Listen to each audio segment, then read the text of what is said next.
পঞ্চগড়ের বোদা উপজেলার ময়দানদিঘি বাজারের সুদ ব্যবসায়ী রাকিবুল হাসান জানির বিরুদ্ধে মানববন্ধন করেছেন ক্ষতিগ্রস্ত ভুক্তভোগীরা।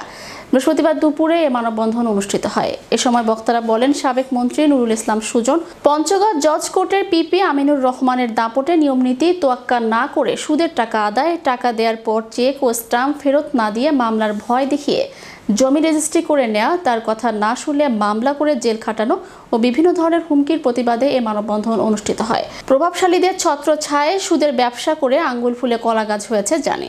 ওই বাসাবাড়ি করার পরে উনি আমাকে মন্টু মেম্বার শুদ্ধ 1.5 লক্ষ টাকা, আমার প্রয়োজন ছিল 1.5 লক্ষ টাকা, আমি তার কাছ থেকে নিয়েছিলাম। ও সামনে করোনা চলে এসেছিল, আমি টাকাটা তাকে পরিশোধ করতে পারিনি, 3 মাসের মতো সময় হয়েছিল। উনি আমার বাসায় আসে বিভিন্ন প্রকার অন্যায় অত্যাচার করা শুরু করে দিয়ে দিল যে বাসাটা দিতে হবে, অমুক করতে তমুক করবে। তখন আমার কাছে 2টা ব্যালেন্স চেক আর 6টা স্টাম্প। বিলাসের দ্বারায় বিলাস আমার টাকা দিয়েছিল 18,000 টাকা দিয়েছে, 2,000 টাকা পরে চলে গেছে। তারপরে আমি আসি 4 মাস পরে টাকা দিলাম তাকে, 42,000 টাকা গেল, মাস টাকা সহ 42,000 কত টাকা দাঁড়িয়ে গেছে, ওটা টোটাল দিয়ে দেয়।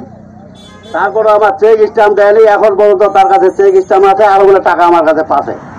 বিষয়টি আলোচনা কোনটা আমাদের ওদের জানি বাপের সম্মতে আমাদের জমি জায়গার ব্যাপার নিয়ে 5 ডিসিবল জমি নিয়ে আমাদের একটা কাঁচাল ঝগড়া ছিল।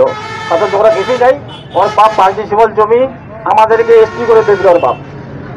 ওর বাপ এসটি করে দেওয়ার পরে জানি দোলা এবং ওদের স্টাফের মধ্যে যতগুলো আছে লোকজন সবাইকে দলবল সাজায় আমাদেরকে যায় 3টা বাড়ি ঘুরে দেওয়া হইল।